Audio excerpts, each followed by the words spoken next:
اہل سرسار کی ایک قوم جسے قوم سبا بھی کہا جاتا ہے، اللہ کی بے شمار نعمتوں کے اندر زندگی گزار رہی تھی۔ یہ قوم ایک عظیم تہذیب و تمدن کی مالک تھی۔ حضرت داؤد علیہ السلام اور حضرت سلیمان علیہ السلام کی باعظمت حکومتوں کے بعد ان کی حکومت زبان زرد خاص و عام تھی۔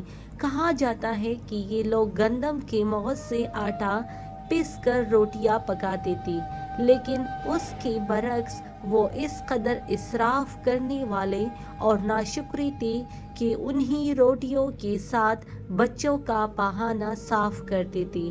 ان آلودہ روٹیوں کو اکٹھا کرنے سے ایک پہاڑ بن گیا تھا۔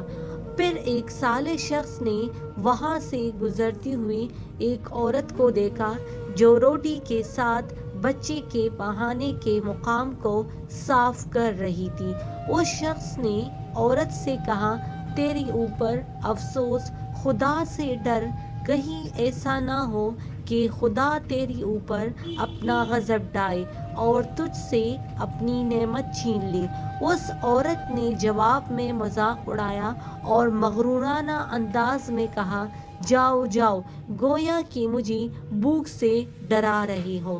جب تک سرسار جاری ہے، مجھے بھوک سے کسی قسم کا کوئی خوف نہیں ہے۔ کوئی زیادہ عرصہ نہیں گزرا تھا کہ اللہ نے ان لوگوں پر اپنا غضب ڈالا۔ پانی جو کہ زندگی کی بنیاد ہے، ان لوگوں سے چھین لیا، یہاں تک کہ قحط نازل ہوا۔ بات یہاں تک پہنچ گئی کہ ان کی ذخیرہ کی ہوئی تمام غذا ختم ہو گئی۔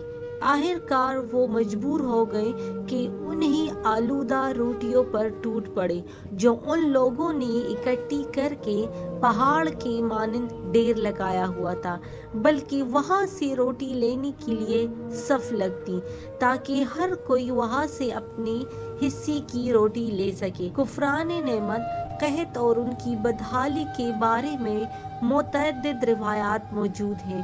سورہ نحل کی آیت نمبر 112 اور 113 میں یوں ارشاد ہوتا ہے، اور اللہ نے اس بستی کی بھی مثال بیان کی ہے جو محفوظ اور مطمئن تھی۔ اس کا رزق ہر طرف سے باقاعدہ آ رہا تھا، لیکن اس بستی کے رہنے والوں نے اللہ کی نعمتوں کا انکار کیا تو خدا نے انہیں بھوک اور پیاس کا مزہ چکھایا، صرف ان کے اعمال کی بنا پر کہ جو وہ انجام دے رہے تھے۔ اور یقیناً ان کے پاس رسول آیا تو ان لوگوں نے ان کو جھٹلایا، تو پھر ان تک عذاب آ پہنچا کہ یہ سب ظلم کرنے والے تھے۔ اسی قوم سبا کے بارے میں ایک اور واقعہ بیان ہوتا ہے کہ ان لوگوں نے اپنی زراعت کو بہتر طور پر کاشت کرنے کے لیے پانی ذخیرہ کرنے کی خاطر بلخ کے دو پہاڑوں کے درمیان ایک بہت بڑا بند مارب تعمیر کیا ہوا تھا۔ سوراخ اور دوسرے پہاڑوں سے گزرا ہوا پانی اس بند میں آ کر وافر مقدار میں جمع ہو جاتا تھا۔ قوم سبا نے اس پانی سے صحیح طور پر استفادہ کرتے ہوئے وسیع و غریض اور بہت سے خوبصورت باغات لگائے اور کھیتی باڑی کو رونق بخشی۔ ان باغات کے درختوں کی شاخیں اس قدر پھلوں سے لدی ہوئی تھی کہ کہتے ہیں کہ اگر کوئی شخص سر پر ٹوکری رکھ کر ان کے نیچے سے گزرتا تو پھل خود بخود ٹوکری میں گرنا شروع ہو جاتے اور قلیل مدت میں ٹوکری تازہ پھلوں سے بھر جاتی۔ لیکن نعمتوں کی کثرت نے انہیں شکر کرنے کے بجائے سرمست اور غافل کر دیا تھا، یہاں تک کہ ان کے درمیان بہت بڑا طبقاتی نظام وجود میں آ چکا تھا۔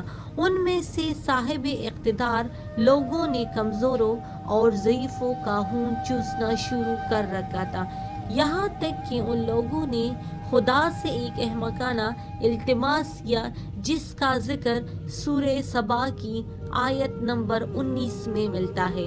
انہوں نے کہا خدایا ہمارے سفروں کے درمیان فاصلہ زیادہ کر دے۔ انہوں نے اللہ تعالیٰ سے یہ التماس اس لیے کیا تاکہ غریبوں، بے نواح لوگوں، عمرہ اور ثروت مندوں کے ہمراہ سفر نہ کریں۔ ان کی خواہش یہ تھی کہ آبادیوں کے درمیان خشکی ہو اور فاصلہ بہت زیادہ ہو تاکہ تہی دست اور کم آمدنی والے لوگ ان کی طرح سفر نہ کر سکیں۔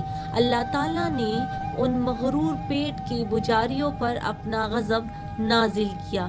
بعض روایتوں کے مطابق ان مغرور لوگوں کی آنکھوں سے دور صحرائی چوہوں نے مورب نامی بند کی دیواروں پر حملہ کر کے انہیں اندر سے کھوکھلا کر دیا۔ ادھر سے بارشیں زیادہ ہوئی جن کی وجہ سے سیلاب آ گیا اور اس بند میں پانی بہت زیادہ اکٹھا ہو گیا۔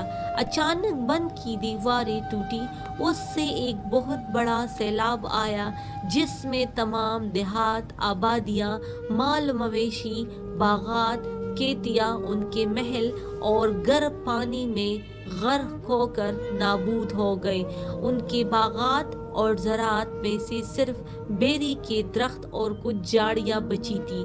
خوش الحان پرندے وہاں سے کوچ کر گئے تھے جبکہ الو اور کووں نے قوم سبا کے کھنڈرات میں اپنے گھونسلے بنا لیے۔ اس بات کا ذکر سورہ سبا کی آیات نمبر 15 اور 16 میں ملتا ہے اور آخر میں سورہ سبا کی آیت نمبر 17 میں قرآن کریم میں اس واقعہ کا یوں نتیجہ نکلا ہے، یہ ہم نے ان کی ناشکری کی سزا دی ہے اور ہم ناشکروں کے علاوہ کسی کو سزا نہیں دیتے ہیں۔